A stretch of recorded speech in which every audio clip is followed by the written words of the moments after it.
Hello and welcome to the Ice Guys, brought to you by the National Hockey Now Network.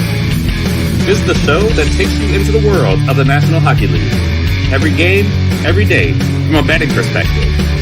With pro sports handicappers, Ian Cameron, Alex B. Smith, and various guests from the world of hockey and sports betting.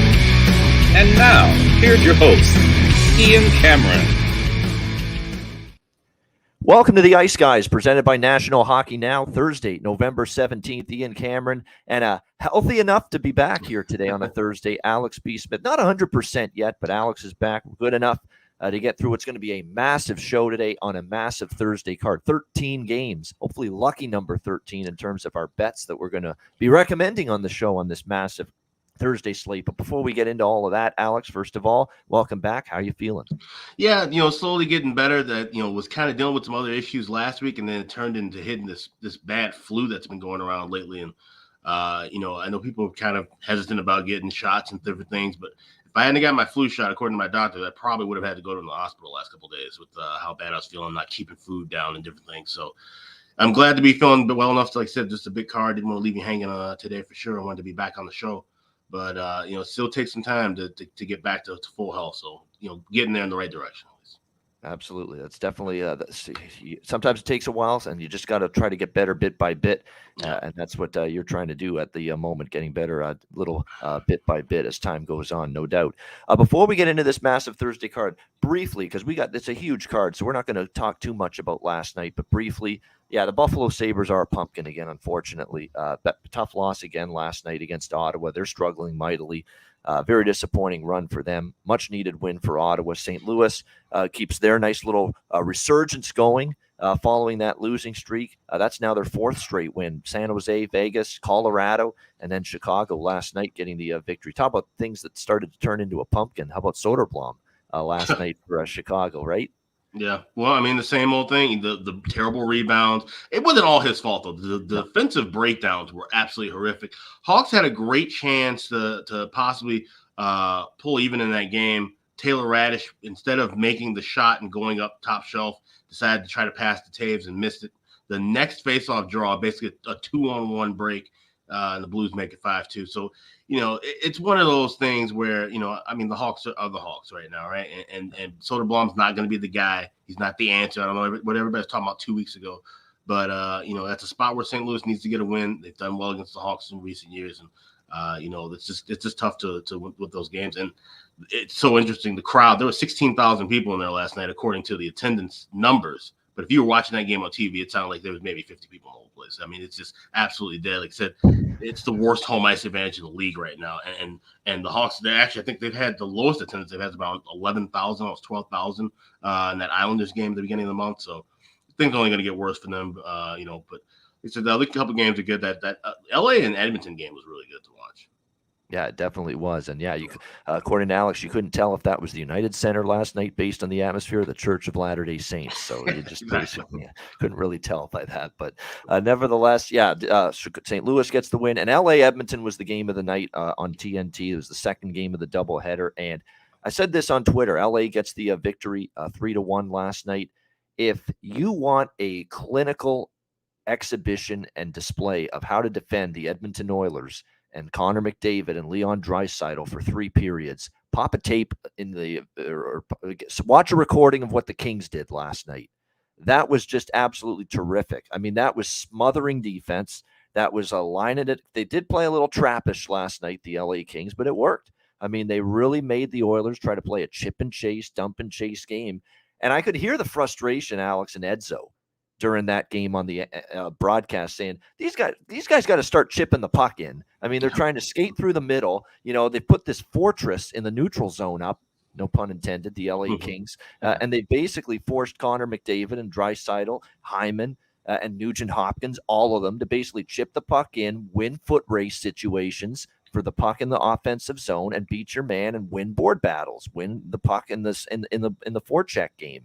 And unfortunately, they were still trying to make the pretty plays through the middle of the ice, and the LA Kings were just not willing to allow that last night. And as a result, Edmonton didn't really generate a whole lot. LA capitalized on the chances they got, and the next thing you know, it was a 3-1 victory for LA as they get the win in the first meeting between those two teams after last year's 7-game playoff series. It was just a clinical effort defensively by the LA Kings. Perfection of a road game by them. It was a great win for LA, and they've hung around well with Edmonton. Remember those teams played to a great 7-game series in the playoffs last year. So you have these matchups, especially in interdivisional matchups, where teams may look better on paper, but for some reason that other team gives them fits. Then the thing with Edmonton, we see this with a lot of offensive teams. I've talked about this with the Hawks over the years. I've talked about this with some of those great Wild teams.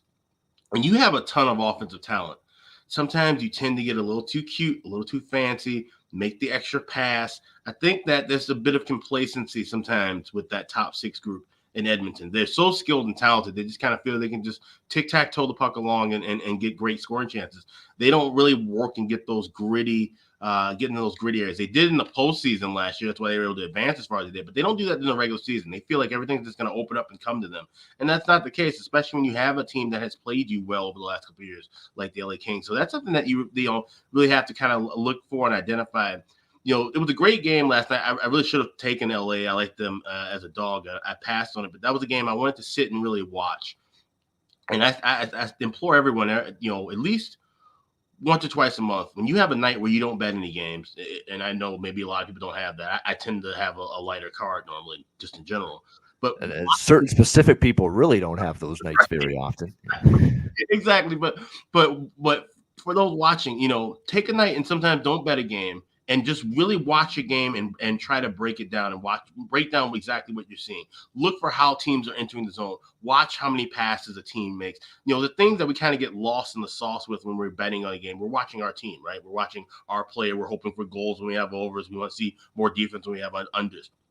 Sometimes having a clean slate, especially if you've been on a bit of a slump, and just identifying what you're seeing is a great way to kind of recharge and refocus yourself, during a betting season, a long betting season. It's a great piece of advice. When you're slumping, you're not seeing the board well enough, in your opinion, you take a step back, just watch some games, take some notes, analyze things, and just say, hey, you know what? Maybe this is something we can use moving forward. Exactly. And maybe it's going to give you definitely a different perspective on things. The Edler hit on McDavid was certainly a talking point. And if I'm Hyman, I understand why I was basically calling him out in the interview, because first of all, it was a very, very, troubling hit. There's no question about that. And Edler and Hyman had a history. In fact, I remember on this show, we talked about the Edler and Hyman play 2 years ago that happened. That kept Hyman out for a few weeks, knocked him out of the lineup for a few, that knee-to-knee collision, which looked like he stuck that knee out a little bit, Edler on him. That was a Vancouver-Toronto game a couple of years ago when Hyman was still with the Leafs. That's why Hyman was so pissed off. It's not just that he hit Connor McDavid, don't touch number 97. It was also that there's a history with Alex Edler of kind of doing this and being involved in these very questionable hits and questionable collisions.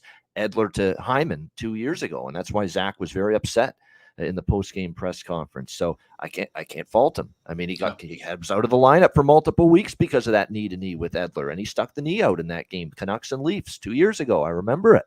So I don't blame him one bit for being a little upset.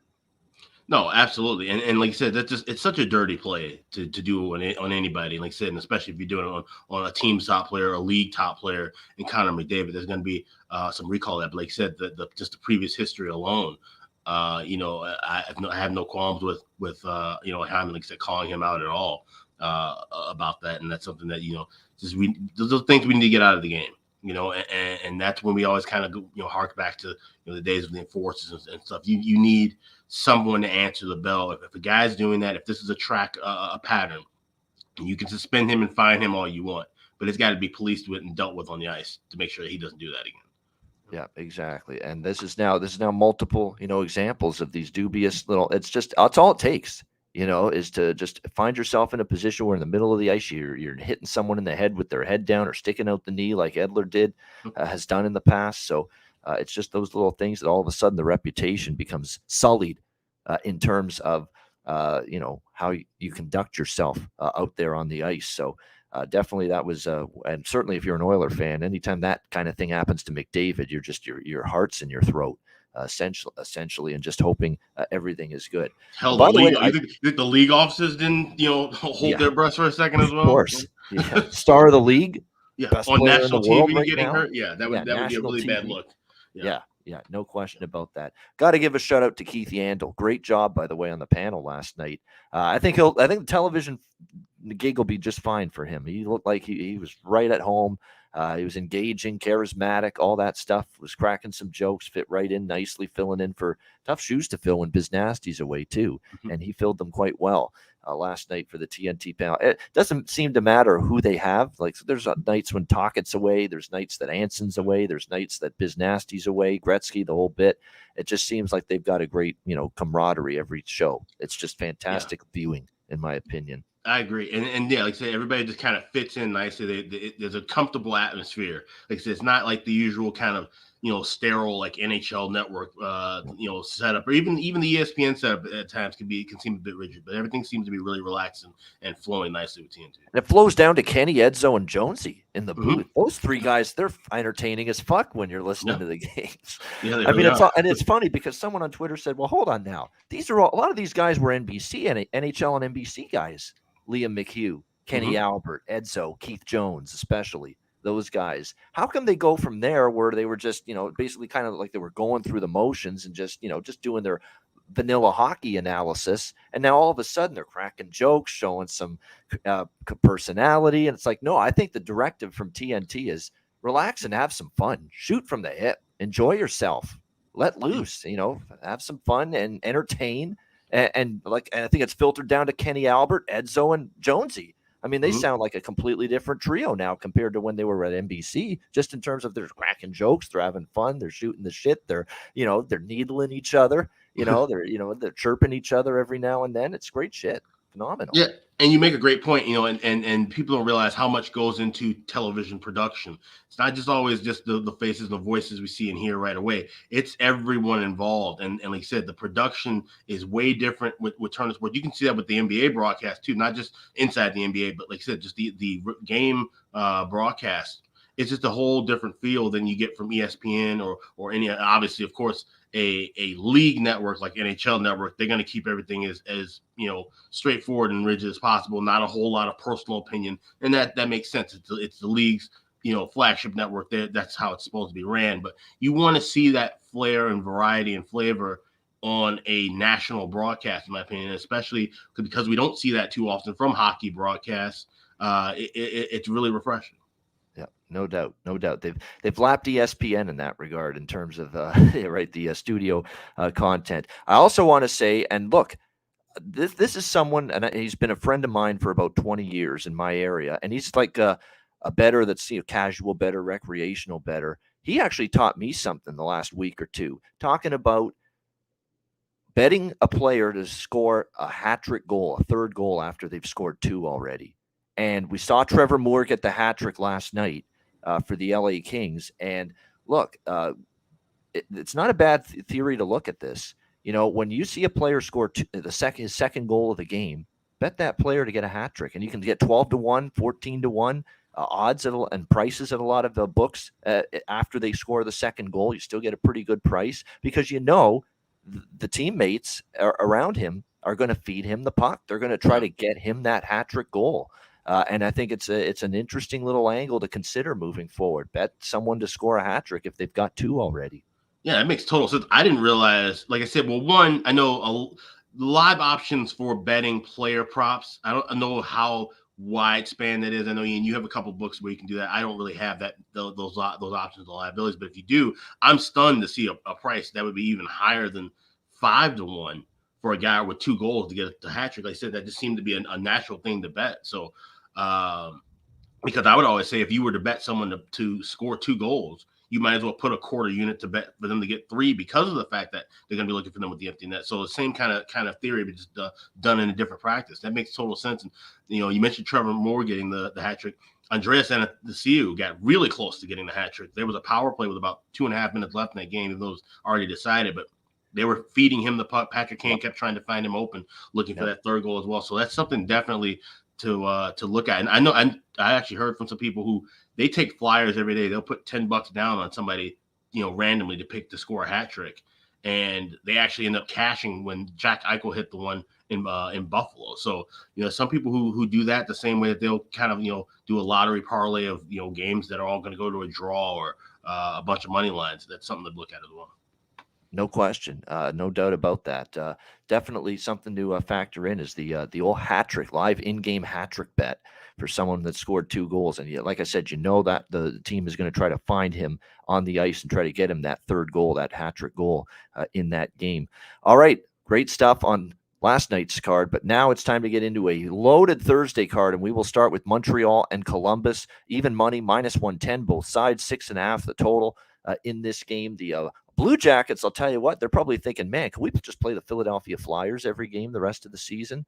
We might actually be able to get our season back on track if that's the case. But no, I mean, they haven't won a ton of games, but the games they've won, 2 of their recent wins, both against the Philadelphia Flyers, 5-2 last week, and then, of course, 5-4 the other night in overtime. And if you missed it on yesterday's show, I played the classic clip of that interview with Tortorella during the game, talking about we suck with Brian Boucher early in that game. He was not happy. Neither was I, as someone that used the Flyers as a very rare best bet, something I'm probably not going to be doing very often this year. But I thought Tuesday night it was worth a look, and they ended up losing in overtime against Columbus in that game. But that's 2 out of their last 3 they've won. Granted, both wins, like I said, against the Flyers. See if they can keep it rolling here. I'm just going to stick to the total here. I like over 6.5. I think it's a good bet. Columbus still is going over the total. They pulled the Flyers into a track meet, and that's not easy to do.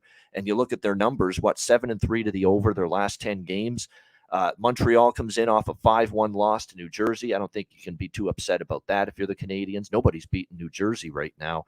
10 straight wins for the Devils. Habs have been absolutely solid, though. The effort's been good. They had won 3 in a row before that. We'll see if they can carry that over here to this game. Columbus has actually dominated this series. 5 straight head-to-head victories for Columbus against the Montreal Canadiens.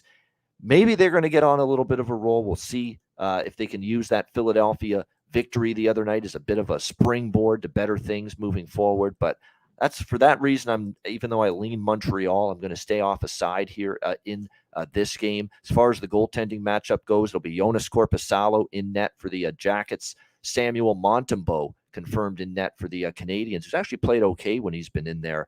But the injuries just keep on mounting, too, for Columbus. And that's why it was shocking they still beat Philly. That's why I really liked Philly. I mean, Columbus was an injury-riddled mess going into that game, and they still are. Elvis Merzlikins is injured again. Tessier's still out. Jake Bean on the blue line's out. Blankenberg on IR. Boquist on IR. Werenski on IR. Voracek on IR. Patrick Lyonnais on IR. Justin Danforth on IR. I mean, my gosh. I mean, it's a walking wounded infirmary right now with the Columbus Blue Jackets at this point in time. So I think I've strongly leaned to Montreal here. I might sprinkle on that, but I like the total a lot more. Over 6.5 here. In this one, I think is a good way to go. Alex, what do you think? Habs Jackets. Yeah, what a week for John Tortorella, right? You lose 2 games to your old team, and then you get kicked in the face by a horse. That's about as bad as it gets, right? But like I said, Columbus picking up those wins. Now they're playing a different team, and like I said, with their injuries, they're basically the Cleveland Monsters at this point. That's just a lot of guys to be missing right now. Korpisalo is going to be the starter for at least the next couple of weeks. So it's just a bit of a shambles. Montreal, they aren't necessarily that great over team, but lately they said they've been kind of getting pulled into some track meets as well, some higher scoring affairs. This is one I think you'd be able to get a better price in game. I would look for this to drop down. I did this once before Montreal when they played Pittsburgh over the past weekend. I might look for this to drop to 5.5 at plus money. And see if I can get that over there that way. But I do lean with the over. I think we're going to see a bit of a higher paced and higher scoring affair tonight. And again, cluster injuries on the blue line for Columbus. That's an over situation for me when I see a game involving a team with multiple starting defensemen out. And you've got 4 guys that would normally be starting defensemen for the Columbus Blue Jackets that are out tonight. Bean, Blankenberg, Boquist, and Werenski. So tough sledding for them. And actually, Montembeault is 3-1 in his 4 starts this year. So I think I'm talking myself into Montreal. I probably will end up betting Montreal for something here, -110. But I definitely like the over 6.5 even more in this game. As far as the props go, look, Bemstrom, by the way, is also now questionable. He's day-to-day game time decision for him after being elevated to the top line. So the bottom line is keep an eye on the lineups and the line combinations before puck drop. Whoever's in that top line right wing spot, the Patrick Laine spot, with Boone Jenner and Johnny Gaudreau. Bet their prop because they'll be undervalued, whoever it is. That would be a recommendation I would have. It was Bemstrom last game, but if he doesn't play tonight, it'll be someone else. For Montreal, I say stick with the hot hands right now. Suzuki, Kirby Dach, Mike Hoffman has stepped up lately. Those are all good goal scorer prop recommendations, in my opinion there. Philadelphia, Boston. Boston minus 340, home favorite, 6 the total in this game. Obviously, a massive, massive price here with the Boston Bruins. And doesn't it feel like Philadelphia is playing like Philadelphia now finally? It took a while, but starting to slide. They have lost 4 in a row and on a 4-game losing streak coming into this game. Boston just continues to roll along. Just a terrific start, 14-2. They have yet to be defeated at TD Garden this year, 9-0 on home ice this year, the Bruins. So really tough to step in front of this team. But, am I going to lay minus 340 in this spot? No, I am not. Not interested in laying this kind of a number. Probably in terms of the side or the total, not really a strong opinion. This is more of a prop game for me. It'll be if I get involved in it. Carter Hart, Linus Ullmark, by the way, are going to be the goalies. Not the best game from Carter Hart, who's had a very good season overall so far. Not his best effort, in my opinion, against Columbus the other night, but he will be back in net tonight for the Flyers in this game. As far as the lineup combinations go, you've got Owen Tippett, kind of worth a look if you're looking for someone with Philadelphia to find the back of the net. He's been a little bit more noticeable. They're putting Lawton on the top line, elevating him up. He's had a lot of chances lately. That's not a bad way to consider a prop for the Flyers either. As far as the Boston side goes, it's really been just terrific from Marchand, Bergeron, Pasternak, that perfection line, Jim Montgomery finally reuniting it. They will be playing together on the top line, DeBrusk, Krejci, and Hall, the second line for the Bruins tonight. So, I think when you look at that group, Taylor Hall is someone that has been up and down this year, kind of in a cold spell right now. But right now it's been those 3 in particular that have been just magnificent. Pasternak. And again, we've got a situation here where I believe, if I'm not mistaken, the Philly penalty kill has hit the shits the last 3 games they have. They've given up 5 power play goals the last 3 games. And this Boston Bruins power play, has scored 5 goals in the last 4 games. So, good power play versus bad penalty kill. What's that mean? If you're a prop bettor, you look at power play points for some of these Bruins players tonight. I think that's probably a good consideration here tonight. What do you think here, Alex? Philly, Boston? With the 6, I kind of like this over a little bit. I think, there's no value in anything Boston, including the team total. You're looking, minus $1.70, minus $1.80 to go over 3.5. And I think the Flyers can find a way to at least get a couple in the back of the net. I think this should be a kind of a decent pace. And even though there's two teams that tend to kind of play more to the under against other teams, when they play each other, it seems to be a little bit higher scoring, a little bit just kind of like I said, chippy game. And if it does get chippy with that Flyers penalty kill, that's this could get out of hand with Boston when we know how good they can be when they click on the power play. So I like the over 6. I think that's a good price. You're only laying around $1.15 to $1.20. Yeah, just to be specific, the 7th ranked power play in the NHL, Boston, 22nd penalty kill, Philadelphia. So definitely there you see a special teams advantage possibly here for the Boston Bruins. Not to mention their penalty kill, Boston, number 1 in the league, and Philly's power play is only 26th. So definitely special teams war on paper. Big advantage, Boston Bruins, no question about that. All right, Calgary, Tampa Bay. Tampa Bay minus 125, home favorite, 6.5 the total. We're going to ride the Flames again. I mean, they're starting to get out of their little funk, and they've done it in a nice fashion, if you will, back-to-back wins against Winnipeg and L.A. In their last 2 games. Now they hit the road once again. A road trip that, remember, you're going to look and see that they're 1-3 on the road, and that last road trip they got goose-egged. But, boy, they played well enough to win so many of those games. I mean, the Devils game they should have won, could have won. Islanders game, same thing. They actually had a lead, couldn't protect it. The Boston game, I thought they played well enough. They just couldn't score. They lost a tight one, 3-1. They had a bunch of games on that recent road trip. They could have won Calgary. And now they're finally starting to get the offense going again, get that confidence back. And I think now starting this little road trip, and this is always that tough two-step when you got to play Tampa and Florida, the 2-game Florida trip back-to-back. It's never easy, but I think Calgary comes in here with some great confidence. Tampa Bay with a 5-4 win against Dallas in overtime in their last game.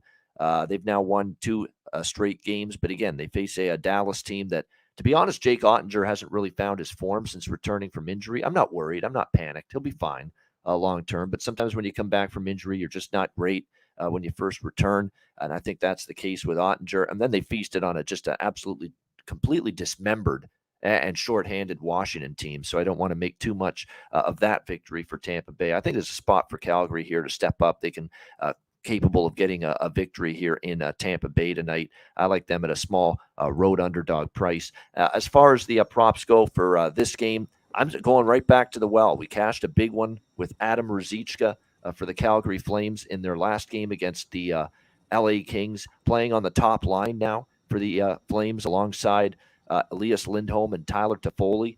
I mean, you got to take advantage of this price. I mean, if they're going to put it at the number that it's going to be at once again, like it was last game, plus 500, you were able to get with Adam Ruzicka to score a goal for the Flames against the LA Kings. And here in tonight's game, we're looking at still, plus 400, a little adjustment, but not enough, in my opinion, for a guy now playing on the top line for the Flames. So he has now scored, by the way, in back-to-back games as well for them. So that is a clear choice for me in terms of player props. For Tampa Bay, it's Brandon Hagel. It's Nick Paul. Has been pretty noticeable lately. I mean, those are two guys that I think undervalued for their props going into the game tonight. Alex, what do you think here, Calgary, Tampa? It's interesting. I'm looking at the numbers, of course, that Chris Otto provides for us for the first periods, which he does a great job with. And it's interesting. You look at the top five, the two teams that are in there for the first period overs: Calgary 11-4, Tampa 11-5.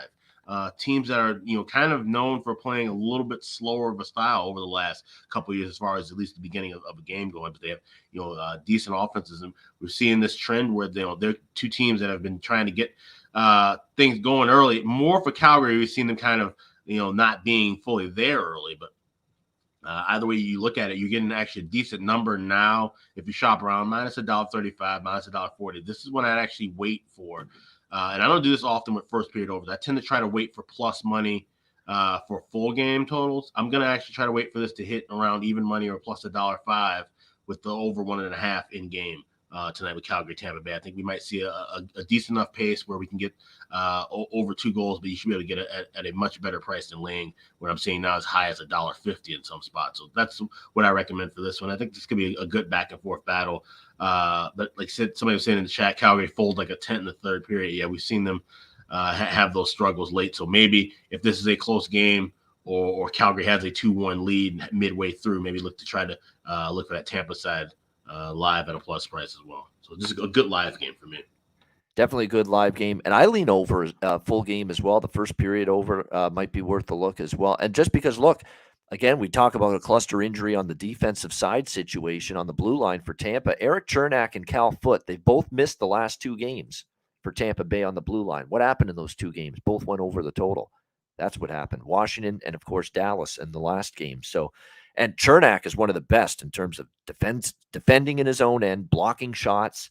I mean, you lose all of that when Eric Chernak is out for Tampa Bay. And as a result, look, they're playing a little bit looser defensively without those 2 guys. So that's why I'm leaning over the total in this game. But I'd like the Calgary side here at plus 105 in this one. Like I say, Tampa Bay, when you look at them, you watch them, the eye test, not impressive even in their victories. Like they beat a Buffalo team that's struggling now. Washington's depleted. Dallas, it was a back and forth game. They could have lost that game as well. They barely beat Ottawa at home. They snuck past Tampa.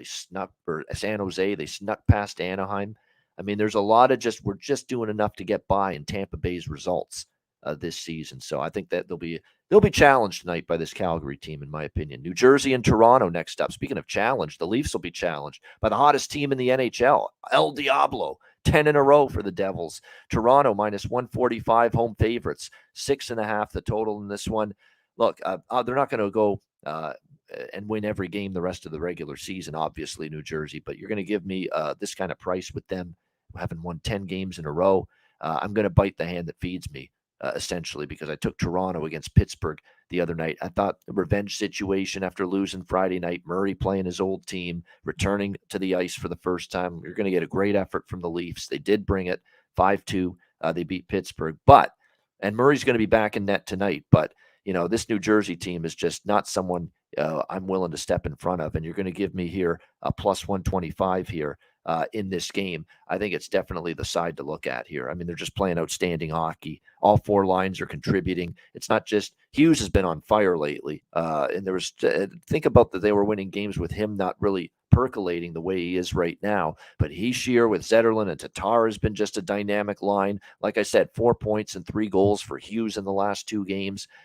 Alex has mentioned those over 1.5 point props. That might be something to consider with Jack tonight for the New Jersey Devils. Jack Hughes, with the way he's been going in terms of current form lately. Sharon Govich, Jesper Boquist, Jesper Bratt, the third line. Those guys can score at times. And you got a guy, Miles Wood, on the fourth line. I've said this repeatedly, 6 goals, and he plays on the fourth line. And that guy's got 6 goals on the season for New Jersey. It tells you how dangerous they are right now, the Devils. Dougie Hamilton, too.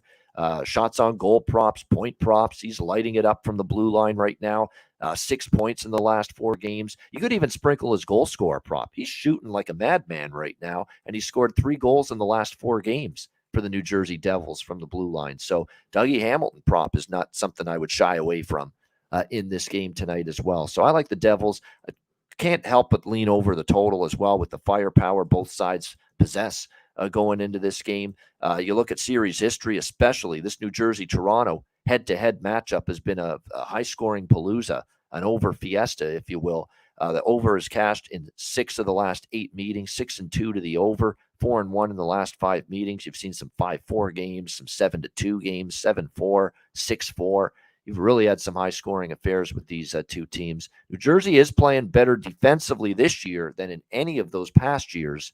That is something to keep in mind when looking at that series history. But I still think when push comes to shove, goals are on the menu tonight with the Devils and the Leafs. Vanacek back in net as well for New Jersey. Alex, what do you think here, Devils, Leafs? Yeah, I mean, it makes almost too much sense to take the Devils. That's the issue. That's the concern, plus right? 125. And the only reason this is lined this way, it has to be because of the series history. Devils have lost the last 8 straight against Toronto. They have gone 2-12 the last 14 in Toronto. And, we talk about that. When you see those kind of trends, you have to kind of start thinking, okay, what is it about them playing in Toronto? Or what is it about a team playing in a certain city where they don't, have a good track record? Now, granted, we're talking about much better Toronto teams over the years and some really bad New Jersey teams over that span as well. So, so you can't just read straight into that. But this just feels really fishy of a line. Plus 125, the team that's won 10 in a row against a team in Toronto where we see them choke often as favorites. If I had to play it, I would go Devils, but I'm going to just pass this one.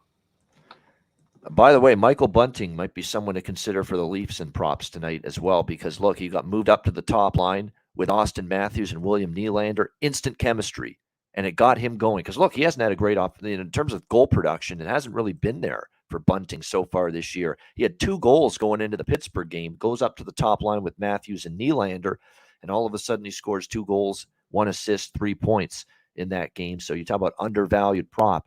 Player right now could be him, especially now that he's getting those top line minutes for the Toronto Maple Leafs.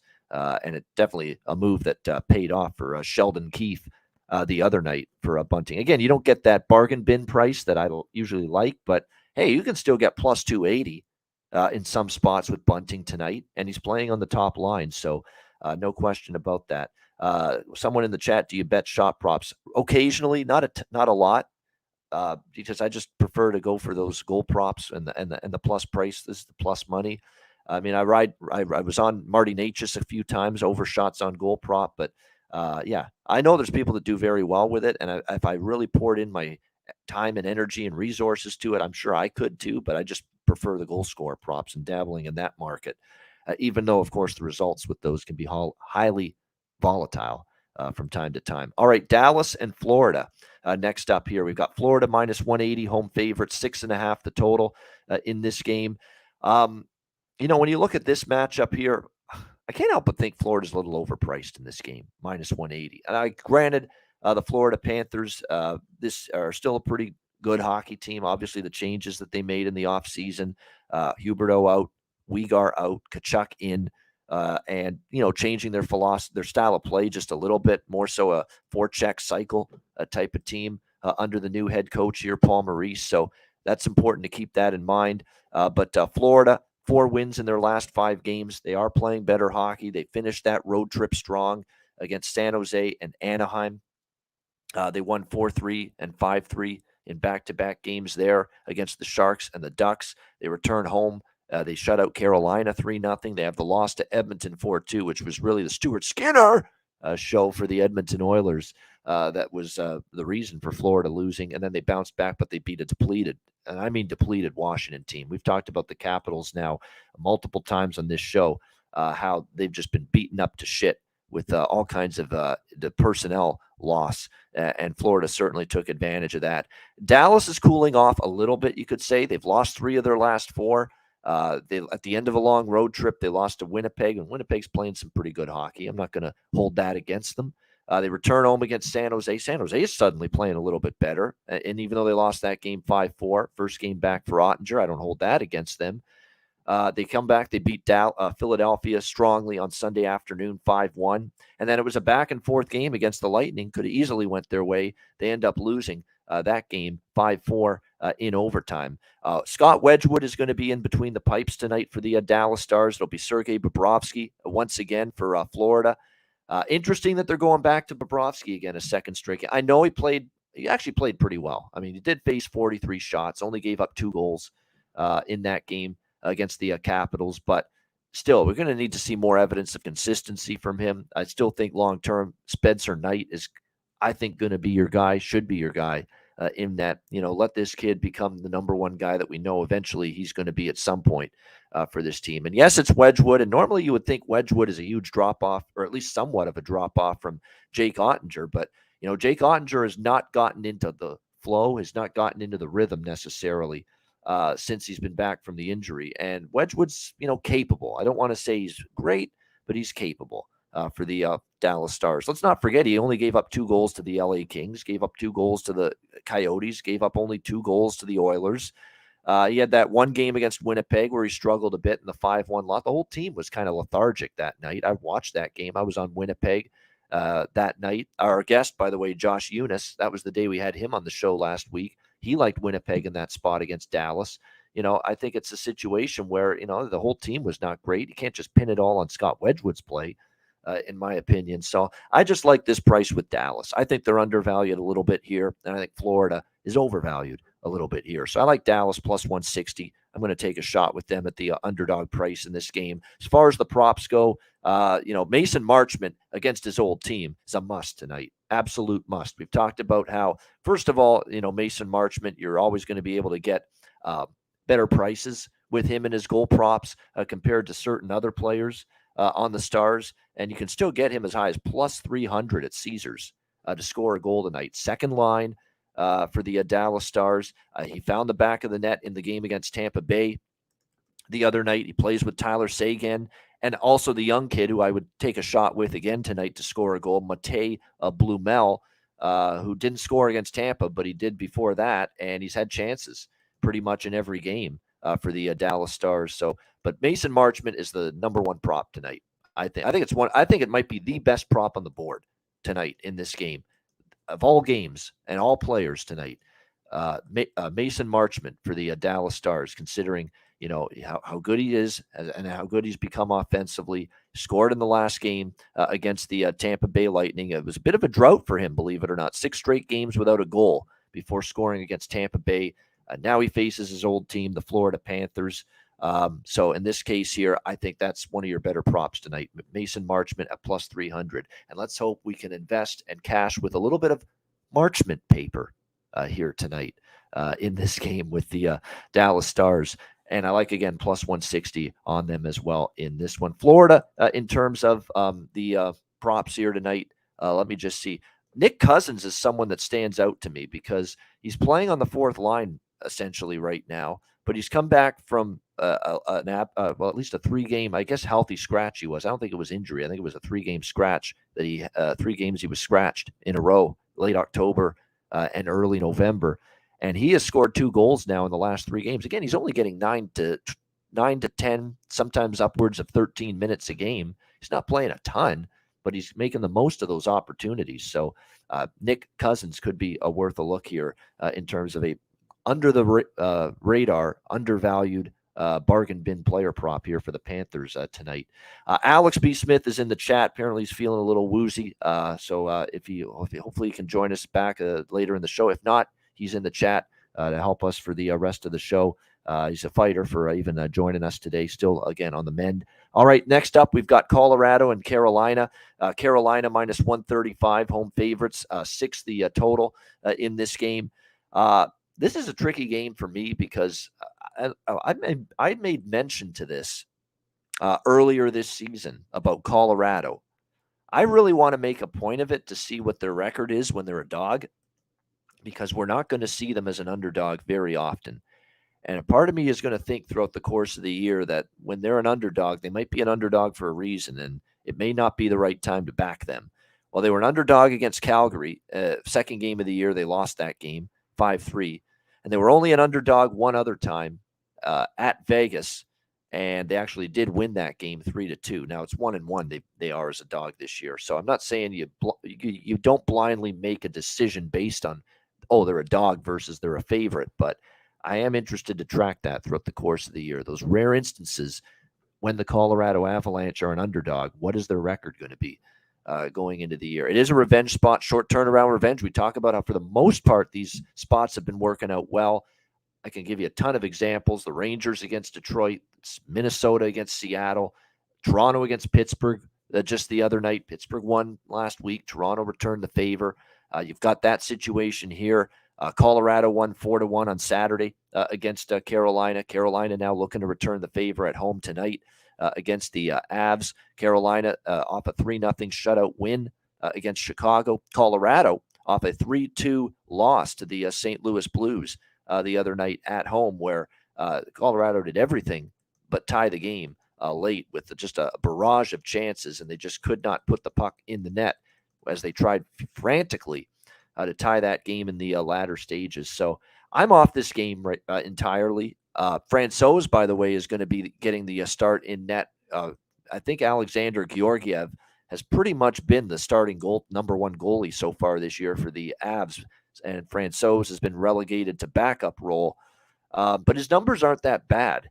He's got a bit of bad luck, bad fortune to go with his record. He's 1-3 in his starts this year, but 2.55 goals against average, 912 save percentage. The numbers really aren't that bad for Francouz, so he probably just needs a little bit more in terms of offensive support.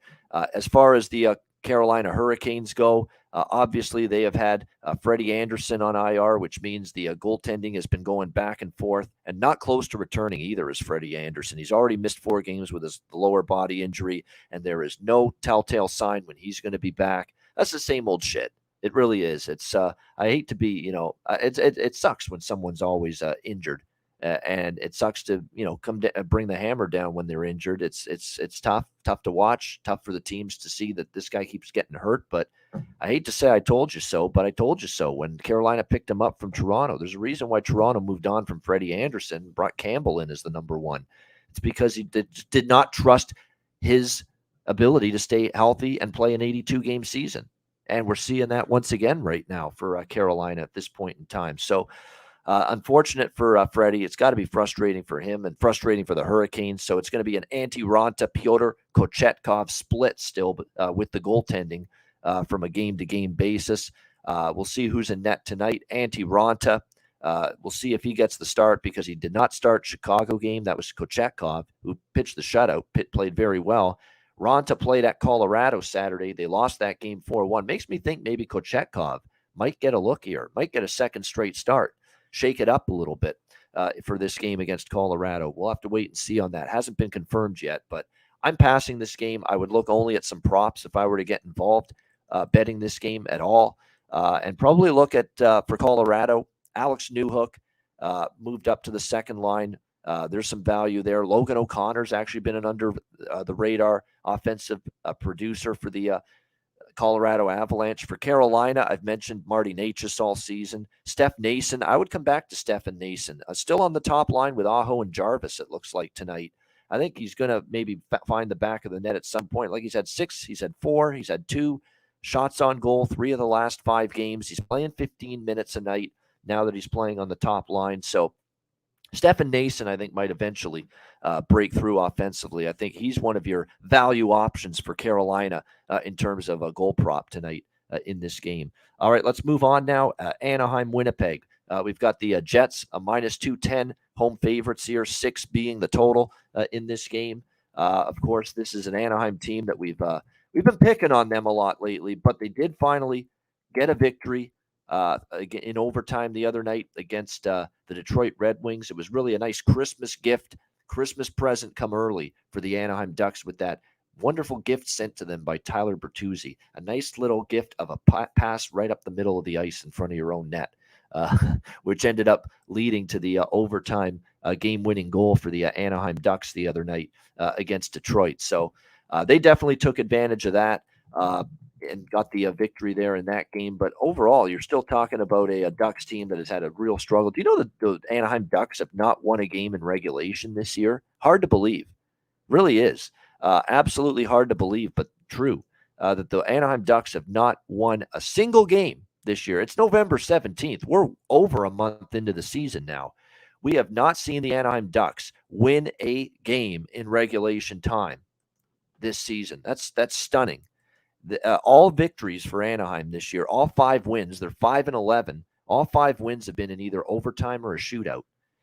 That's where we're at right now with Anaheim. I mean, even the wins they do get, it's by the skin of their teeth, and they need more than 3 periods to decide it right now. Winnipeg coming off a 3-2 overtime win against Seattle. They bounced back nicely after a 3-2 loss to Calgary.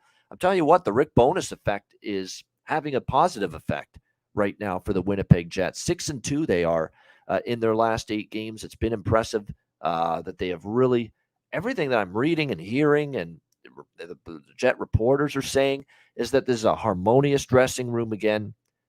They've really gotten that part of their team fixed in terms of the camaraderie, in terms of the locker room feel.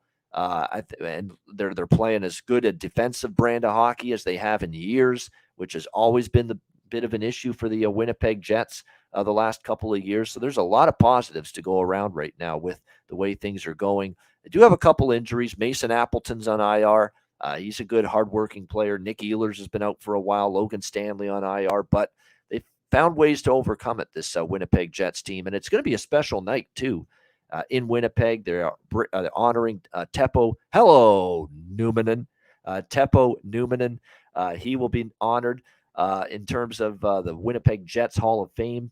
They're inducting him along with Teemu Selanne tonight in terms of the Winnipeg Jets Hall of Fame. So they're going to have a nice ceremony for the two of them prior to the game tonight. So I don't really make a betting decision based on a ceremony going on or not, but should be a special environment at least here in Winnipeg tonight. And I'll tell you what, I remember both, obviously it goes without saying, Teemu Selanne, just an absolutely outstanding career, a gifted goal scorer all those years, won a cup, of course, in Anaheim, which is why they're probably doing it with the Ducks in town because of Teemu Selanne's connection to both of these franchises during his playing career. And Teppo Numminen, great memories of him for me as a Sabre fan with that Buffalo team, with those Buffalo teams in the mid-2000s, those teams that got to the conference finals. Numminen was on those teams with Briere and Drury and Pominville and Brian Campbell and Stafford, Thomas Vanek. I mean, go on down the list. Those really good Buffalo teams, and Numminen was just a good, steady defenseman. That's what he was. He was not flashy. He didn't exactly, hit the highlight reel every night, but he was just a good, sound, steady player in his own end. Made the first pass, did the right things, positionally sound. That kind of defenseman for you. And a great career he had, and a long one as well in the NHL, which started with, of course, the Winnipeg Jets. So great to see them honored, Selanne and Numminen tonight by the Jets. I'm going to probably look at a team total for the Jets tonight, 3.5. I think that might be the way I go here in this game as far as the from a betting standpoint. Anaheim is still, for the most part, giving up a lot of goals in bunches to their opponent. Now, they only gave up 3 to Chicago. They only gave up 2 to Detroit. So is that a sign they're turning things around defensively? I'm not ready to go that far just yet. What I do know about Winnipeg is you get them on home ice. Lately, they have had no problem finding the back of the net. They have scored 4 goals or more in 3 of their last 4 home games. They put a 4 spot on the board against St. Louis at home.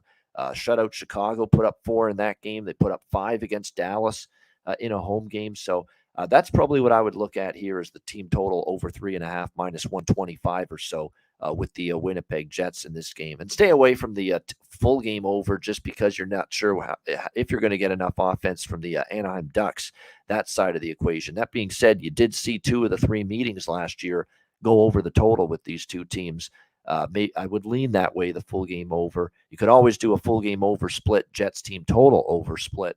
I might even do that, but I definitely prefer the team total here over 3.5 with the Jets tonight in this game. As far as the props go, there's really only a couple I like for Anaheim. Comtois continues to be a little bit undervalued for them, although it looks like he may be out tonight. It looks out due to injury or out due to a healthy scratch. We'll have to wait and see.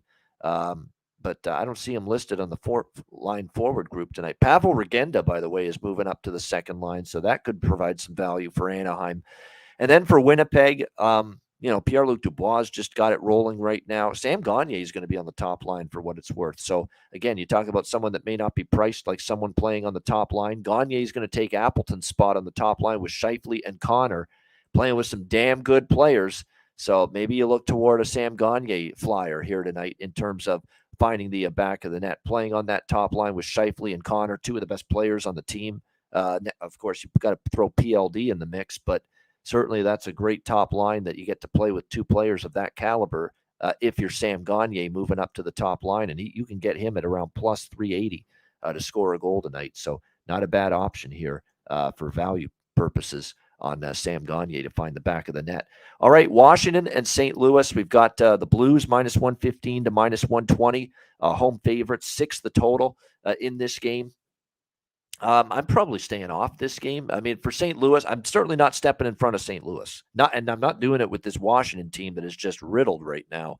And obviously, it's showing up in the results. 2-7 in their last 9 games. It's been a rough go for the Capitals. It's just we'd need to see Washington at full strength before we throw this team in the garbage chute. You know what I mean? I mean, you just can't say right now that, Washington's just garbage here. They're just going to have a pathetic season. They're 7-11. Things are going wrong. Well, things will go wrong when you have Tom Wilson, TJ Oshie, Dmitry Orlov, Carl Hagelin, Connor Brown, Nick Backstrom, Nicholas Aube-Kubel, all injured, all out for this team at the same time. Obviously, you're going to have some struggles. No question about that with all of those guys out. And they miss Orlov, too, on the back end. There's no denying that whatsoever. Dmitry Orlov's one of their best stay-at-home shutdown defensemen, and he remains out and on IR for the Capitals. Looks like Charlie Lindgren is going to get the start tonight for Washington. He hasn't started since the Edmonton game a few games back where he gave up 4 goals, but Capitals bailed him out with 5. Scored in that game to get the 5-4 win over Edmonton. So he was in that game. He's actually given up 3 goals or more in all 4 starts this year. And his numbers actually aren't that bad. Like the goals against is 2.98. It's respectable. Save percentage, same thing, 915. And he is 2-1, but he has still given up at least 3 in every start that he has had so far this year. Now, look, and he's also a guy that played a little bit for the St. Louis Blues last year. He wasn't there very long. But he did play with St. Louis briefly last year. But the Blues are turning it on. Like I said, they've won 4 in a row. A lot of the issues they had during that losing streak was lack of offense. Well, they've now scored 3+ during this 4-game win streak, 3+ goals in every game. So, I definitely think you could look at a team total right now with St. Louis over 3.5. I could look that way. I could lean slightly to the full game over here, but back-to-back situation for the Blues. Washington has gone over in 2 straight. Like I said, they've given up 5 to Florida, 6 to Tampa. Back-to-back games. Team that is definitely feeling the absence, like I said, of the guy that's their best shutdown D-man, and that is Dmitry Orlov. No question about that. He's missed the last 3 games now for the Washington Capitals, and it's definitely taken its toll. There's no question about that. So, yeah, overall, I'm just going to end up looking toward either a St. Louis team total or a full game over, maybe a split between the 2. I still want to see if Greiss gets confirmed. You would think so, right? With Binnington obviously getting the nod last night against Chicago. you got to give him a rest at some point. Now, he has been in the net for all 4 games during this win streak, Binnington. He's played very well. It's worth noting he's played very well during this stretch. And I'm willing to give him his props. I hate the antics. I don't like when he's, going across the ice and he's pushing and shoving guys and he's acting like a dick. I don't like that. A lot of people don't like that. But we're here to compliment and comment on his play in between the pipes as a goaltender, which is what he's paid to do, not cause a ruckus. He's paid to stop pucks. And in the last 4 games during the win streak, he has been stopping the pucks. He's been playing well for the St. Louis Blues in net. So we'll give him credit for that. But if they turn to Thomas Greiss tonight, that goes out the window. Thomas Greiss has obviously struggled. I don't believe the Blues have won a game with him starting. 0-3, 3.79 goals against, and an .899 save percentage. So if it is Greiss, I'm at that point, I'm a little bit more interested in a over for the full game, because even then I'd probably pivot away from the Blues team total, look over full game, because that could open the door for Washington offensively to find the back of the net. So definitely this is going to be a game and a betting situation with the Capitals and the Blues for me that hinges upon the starting lineups and also who's in net for St. Louis tonight. You got to assume it's Greiss, but never say never, considering that, he struggled. Binnington's been winning all games on this win streak. They might actually ride Binnington a second night in a row, even though it's back-to-back. So we'll wait on that. All right, next up, we've got Pittsburgh and Minnesota. Even money here, -110 both sides, 6.5 the total in this game. I mean, I would take Pittsburgh if I had to, but I'm not really in a rush to trust either of these teams right now, honestly. That was supposed to be a better effort than I got from Minnesota the other night. 2-1, kind of lethargic. After blowing a lead against San Jose on home ice. So I didn't like seeing that necessarily. Just 2-4 in the last 6 games for the Minnesota Wild. At the same time, Pittsburgh, they had that brutal losing streak, rough go of it. They were blowing leads multiple times during that skid. The offense kind of cooled off. They went through a stretch where Seattle, Vancouver, Calgary on that road trip, they only scored 1 goal in each game. And then they started to score, and then they started to blow the third period leads, and they just couldn't get all facets of their game working at the same time. That's been their issue this season. They finally snapped that losing streak last week with back-to-back wins against Washington and Toronto, both on the road. And then they lost in overtime on Saturday to Montreal, and then the redemption game for the Leafs. Pittsburgh lost that one as well, 5-2. So now they're back in the losing streak here with 2 in a row following snapping the initial losing streak, winning 2 in a row. Now they've lost another 2 in a row. So it's just 2 teams that are just not in great form right now. Pittsburgh has played well, though, against Minnesota, worth noting, 6-1 in the last 7 meetings for the Penguins over the Minnesota Wild. I would take Pittsburgh before I take Minnesota here personally in this game, but I'm not in a rush to trust either team, side or total. Minnesota's become a dead nuts under team just out of nowhere, essentially. 7 straight unders for the Minnesota Wild entering this game. I mean, they have become a team that's gotten solid enough goaltending, defended pretty well, but all of a sudden their offense is firing blanks. They're struggling to score goals 5-on-5. The power play, other than 2 goals they scored against a bad Anaheim penalty kill, the power play has been held in check as well for the Minnesota Wild in recent games. So they have definitely not been able to get things going offensively. So this might actually stay under. We'll see. Although, again, as much as I want to think this game could stay under, you've got 2 goalies that I don't love. Gustafsson in net for the Wild, 1-3, 2.82 goals against, 914 save percentage. Didn't play that bad against San Jose, to be honest with you, though, even though Minnesota couldn't hang on in that game. And then Jari getting the start here for Pittsburgh. And, his play has kind of tailed off. I mean, you look at his last 5 starts, or 6 starts rather, 3+ allowed in every start, each of the last 6. 3 to Columbus, 6 to Edmonton, 4 to Vancouver, 6 to Boston, 3 to Seattle, 5 to Montreal. And I didn't love that overtime goal Saturday night. I thought that was a goal Tristan Jarry could have stopped in that game the other night. So tough game all around. I think this is just one of those games where it's like you can make a case for 4 different ways to go about it. You can make a case for Minnesota. You could make a case for Pittsburgh. You could make a case for the over. You could make a case for the under. You really could with this game. So I think it's a tough one to really pin down. and that's why I'm probably going to stay off it. As far as props go, I think Jason Zucker for Pittsburgh. First of all, it's his former team. Second of all, he's actually been one of the bright lights lately offensively for the Penguins in recent games. You look at his numbers. He scored 3 goals in the last 6 games for the Penguins. He's had 3+ shots on goal in 4 straight games, so he's had opportunities. Comes back to Minnesota here, facing his former team. That always amps you up, that always gets you wanting to play well. No question about that. So I think Jason Zucker here for Pittsburgh might be something to consider. You can get plus 330, as high as plus 330 at Caesars here for Jason Zucker prop tonight in this game for the Pittsburgh Penguins. So that's not a bad look. It's hard to sprinkle on these Minnesota props because their offense is so dormant right now. But if I had to pick a couple guys here, DeWar's not a bad option. And I've talked about Mason Shaw before, but I'm probably going to shy away from a lot of Minnesota props. Their offense is just not feeling it right now, struggling to put the puck in the net as a team. All right, New York Islanders, Nashville Predators. We got Nashville minus 115, home favorite, 6 the total, shaded to the under, 5.5, 6, depending on where you look here in this game. So Nashville is kind of pissed me off the last 2 games because I took Minnesota against them. I took the Rangers against them, and they won both games. I'm done fading Nashville for a bit. All right. You've perked up. Give you credit. I'm willing to do that. You've won 2 in a row after a bad stretch, beating the Rangers, beating the Wild. Great games in net from UC Saros. Much more compact, tighter checking, defensive-minded approach for Nashville, and it's working for them. Back-to-back 2-1 victories for them against the Rangers and the Wild. So I ain't fading Nashville now. I'll give them a chance to maybe get on a little bit of a hot streak here.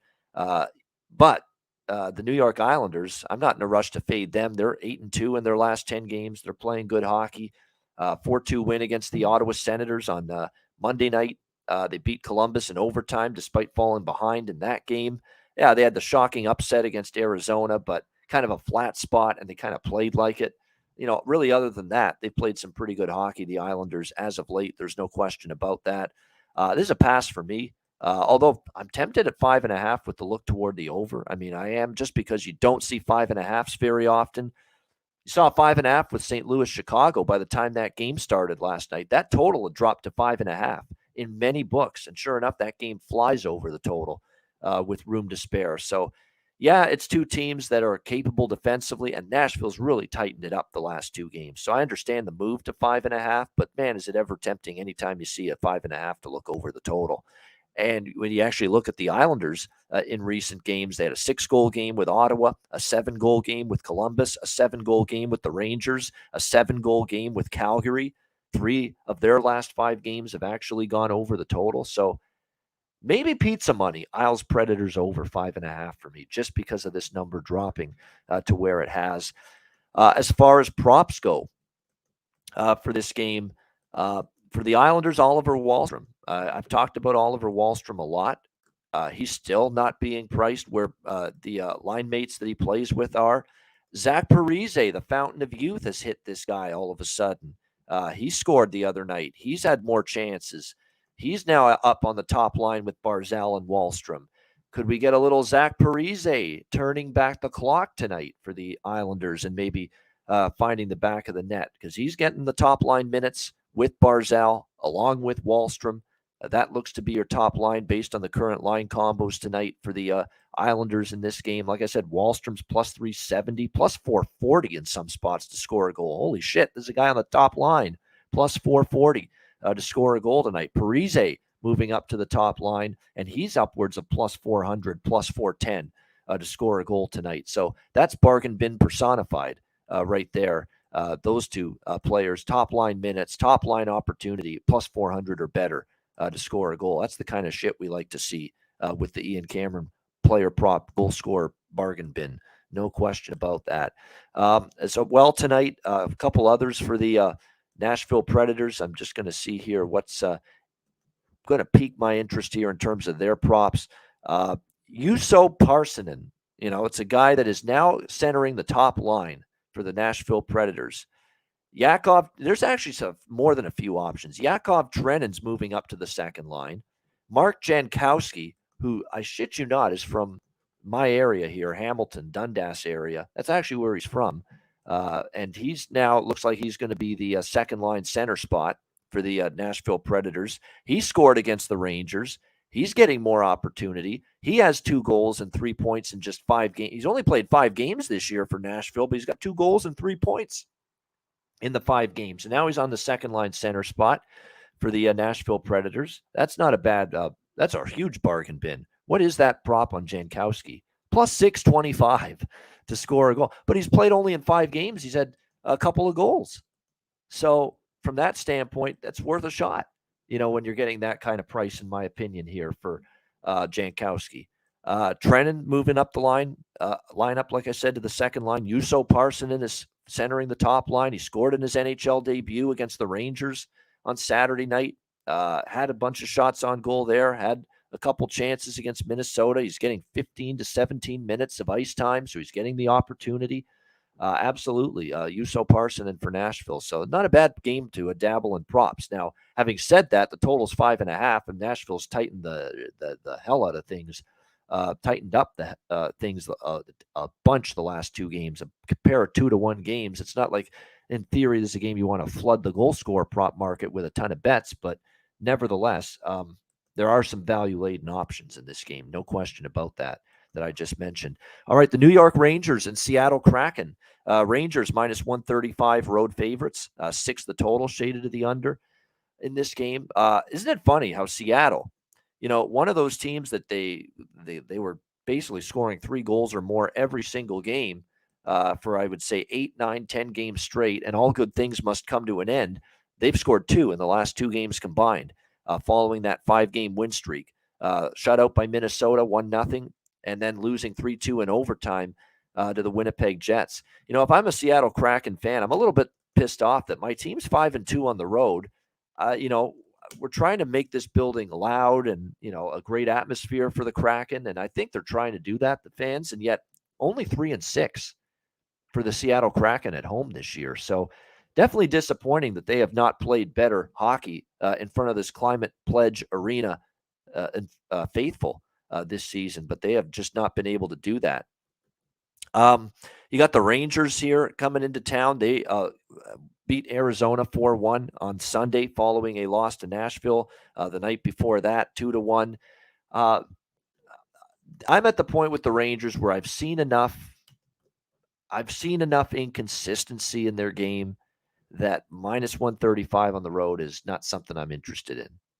As much as I was singing the praises of the Rangers coming into the season, as much as I think they could still come out of the Eastern Conference, just because when they have their power play rolling, they have Zibanejad, Kreider, and that Panarin and that great forward group, up front, their top 6 in particular going, they can be tough. And when Igor Shesterkin's locked in, he's as good or better than any goalie going right now. But we've seen Shesterkin kind of not always on top of his game. We've seen the Rangers struggle to score goals at times. We've still seen a few breakdowns in the defensive zone at times from the New York Rangers as well. That's why they're 8-9 right now, which is kind of a disappointing record when you think about, especially when you think about the way they started.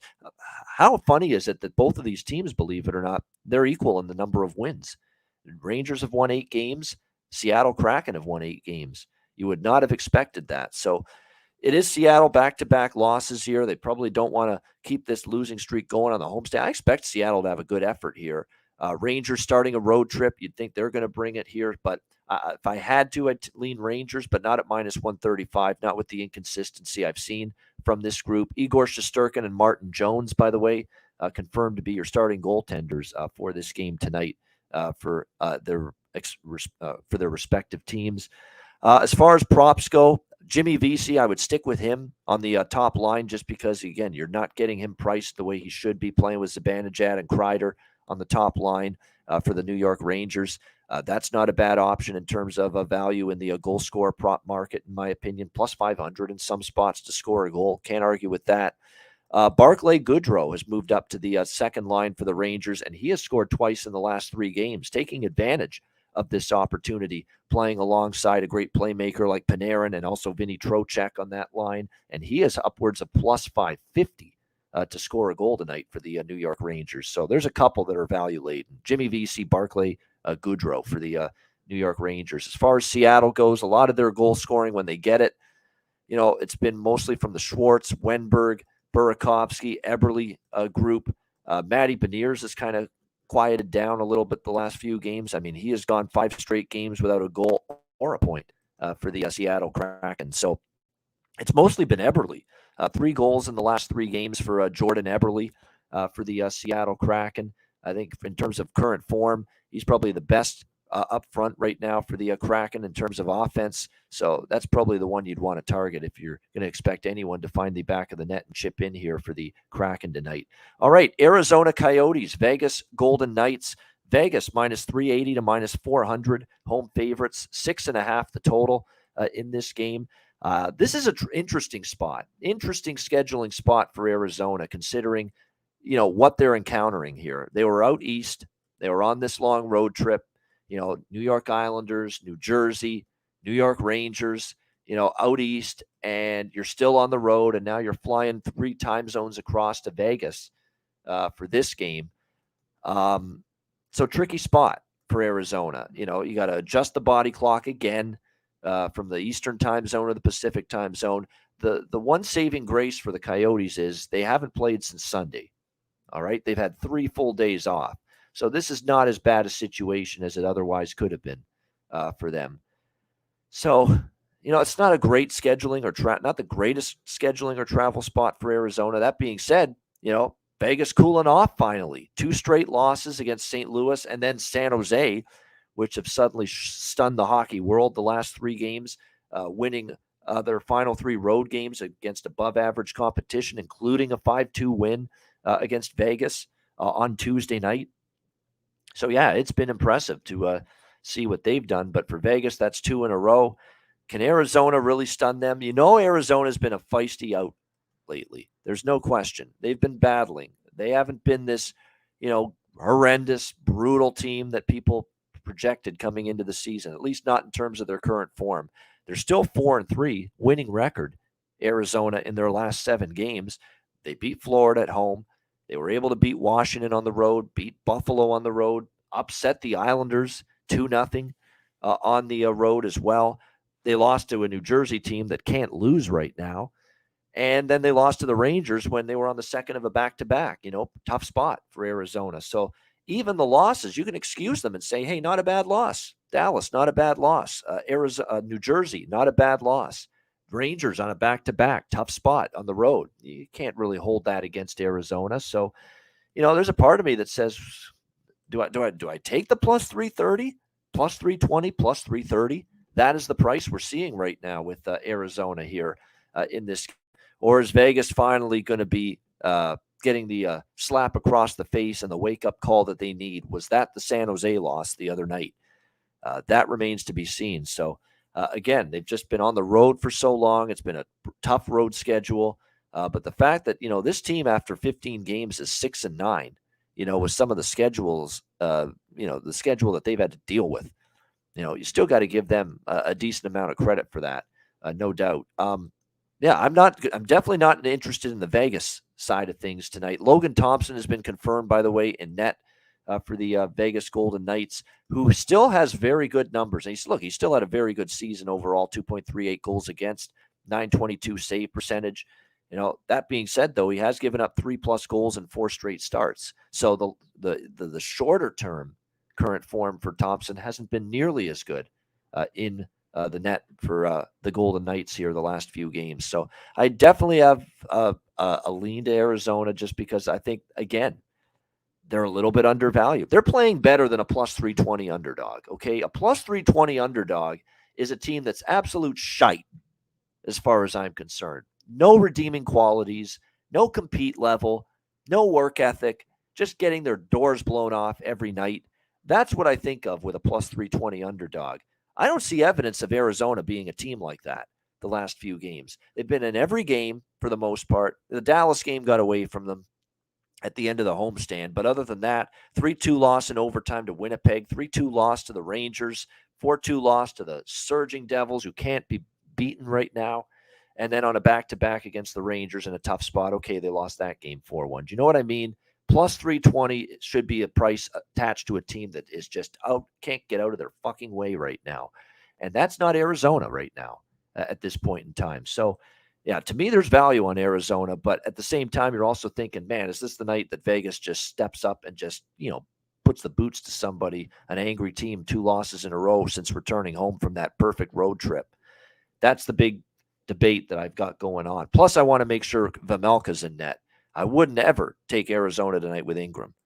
Ingram has not been great. Vejmelka has been very good as of late for the Arizona Coyotes. New Jersey game, he gave up 4 goals. That was his high water mark the last few games, but he was brilliant on that road trip. 2 goals allowed to Washington on 36 saves.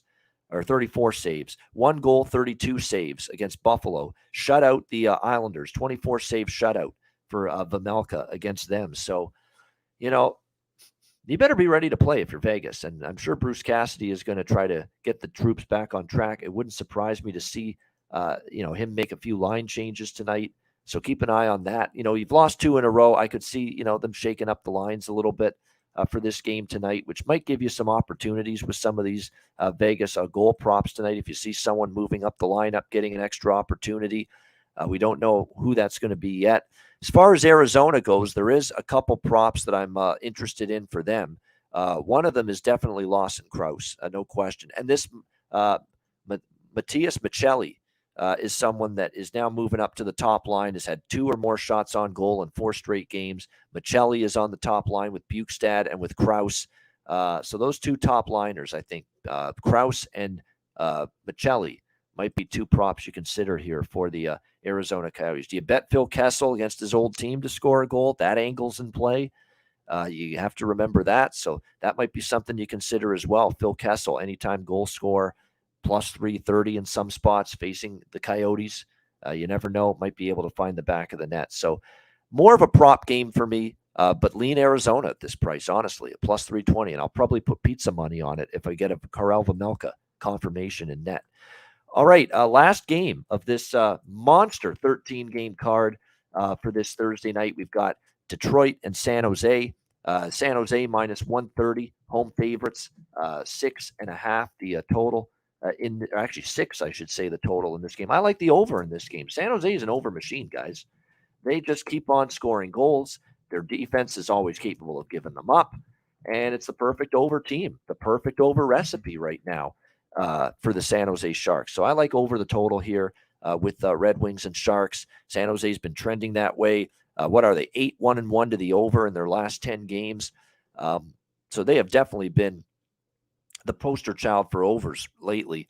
Team that's scoring goals in bunches, giving up goals in bunches, although that did not happen against Vegas. Holding them to 2 goals was a pretty good accomplishment. But I wouldn't say that that's not going to be something you see routinely. They also held Minnesota to 2 goals, but Minnesota's offense scuffling a little bit right now.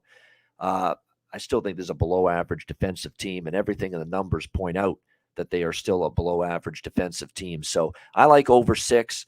I think the San Jose team total, I've talked about this with San Jose. Their team total, is 3.5. If you go to BetMGM, you can actually get over 3 at a pretty solid price there if you want a little extra security with the team total bet. But here's a San Jose team that in 9 straight games has scored at least 3 goals. All right, at least 3 goals for the San Jose Sharks in their last 9 games. And again, their team total over 3 minus 125 at BetMGM. So I like that a little bit as well going into this game tonight. But at the same point in time, I would rather do the full game over, and I would rather do a team total with San Jose than take minus 130 with them in this spot. Because as well as they've played these last few games, they've won 3 in a row, beating Dallas, beating Minnesota, beating Vegas at the last 3 games of that road trip. 3 above average teams as well. Give them credit. But you have that great 3-game win streak. You come back home, tricky little spot. We know San Jose long-term has struggled in these kind of situations. That kind of has you pointing toward Detroit, a Red Wings team off a loss, off 4 losses in a row, in fact. They've kind of struggled a little bit. The first 2 games of this California road trip, losses to the Kings and the Ducks. This is the final game of that road trip. And then they go to Columbus for a game Saturday night. And then they'll have a little break and return home prior to Thanksgiving when they play Nashville next Wednesday. But no, it's just right now a little bit of a tough time for the Red Wings, 0-4 at the moment. We got to close out games, the Red Wings are saying. So they're saying all the right things, but again, they're making mistakes with the puck. Even Mo Seider, it looks like he hasn't always made crisp, good puck management plays lately. And we know what happened with Bertuzzi the other night against Anaheim in overtime. That was rough, to see him just cough that puck up right in front of the net like he did. So, yeah, it's definitely not great form. I'm not in a rush to take Detroit, and I'm not in a rush at all to take minus 130 with San Jose on the first home game off a very successful road trip either. So I think for me, it's attack these totals markets instead. We know San Jose's been an over machine, over 1-1 in their last 10 games. I like over 6 here.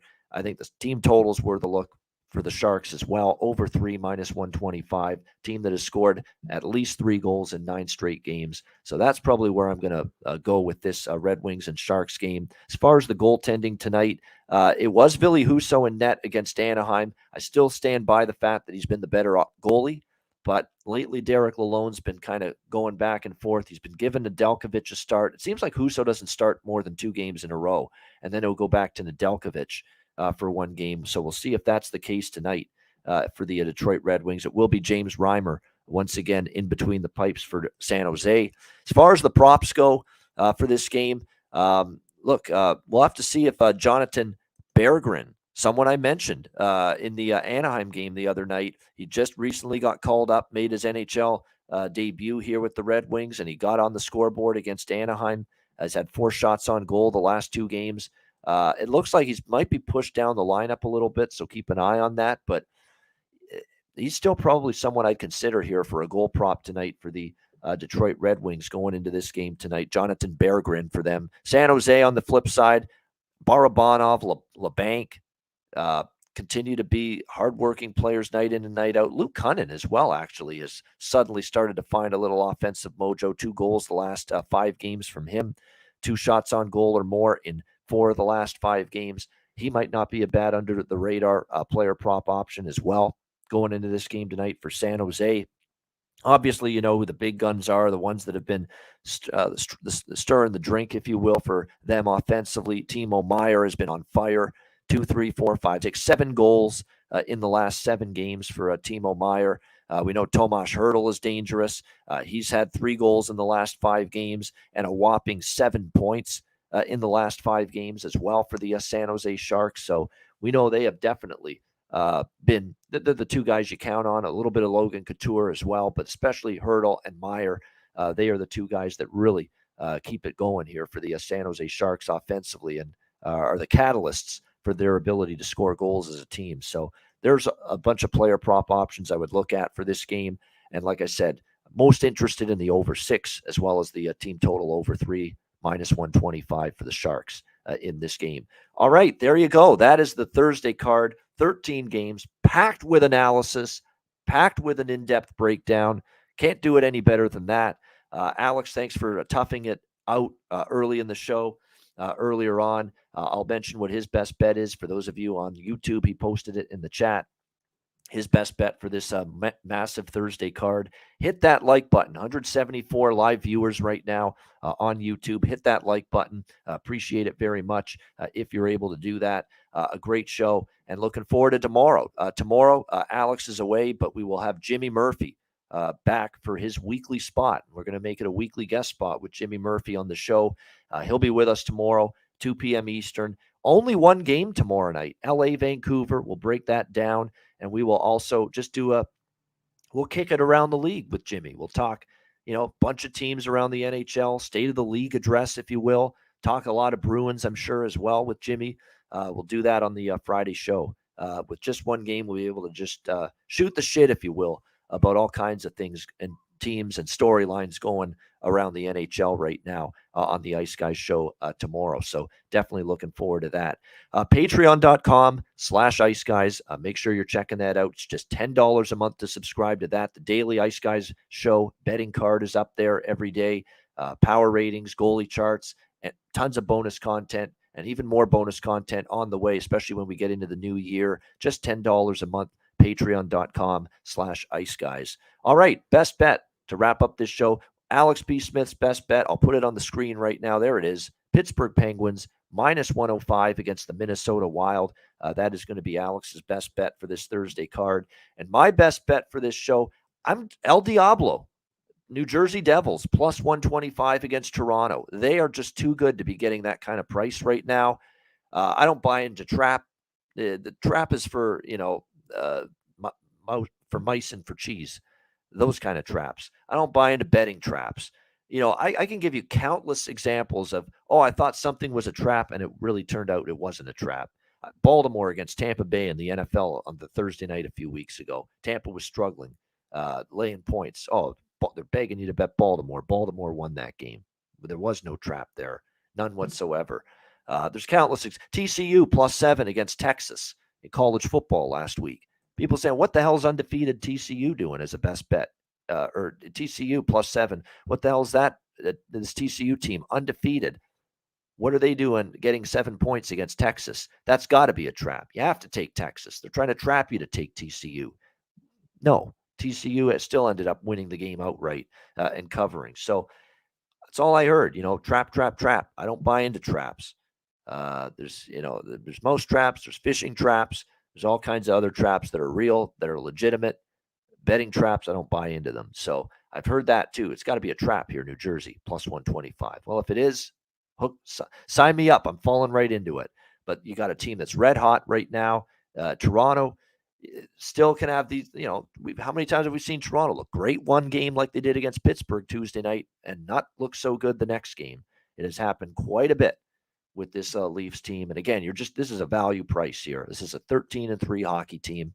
This is a 10-game win streak for the New Jersey Devils, 6-1 on the road. You can't even use that argument that, hey, they're on the road here in Toronto. Can't trust them on the road. Oh, they've only been 6-1 on the road this year. Clearly, they've shown an ability to win road games. Didn't they beat Edmonton on the road? Didn't they beat Calgary on the road? Two damn good teams from Alberta earlier this year. So, yeah, to me, this was a slam dunk choice for best bet for me on this Thursday slate. New Jersey Devils +125 against Toronto for my best bet for this Thursday card. All right, that'll wrap up this edition of the Ice Guys. Thanks to everyone in the chat for joining us. Hit the like button on the way out. And a reminder, the Ice Guys is live 7 days a week, Monday to Friday, 2 p.m. Eastern, Saturday and Sunday, noon Eastern. If you can't watch the show live, download the Ice Guys podcast in audio form on all major podcast platforms, Google Podcasts, Apple Podcasts, Spotify, Stitcher, iHeartRadio, Amazon Music, and more. Download the Ice Guys podcast when you can't watch the show live. I'm Ian Cameron. Have a great Thursday night. Enjoy the games and good luck. It's a massive 13-game slate. Cash some tickets tonight on the ice, and we will talk to you again tomorrow on Friday. Jimmy Murphy joining us for another edition of the Ice Guys presented by National Hockey Now.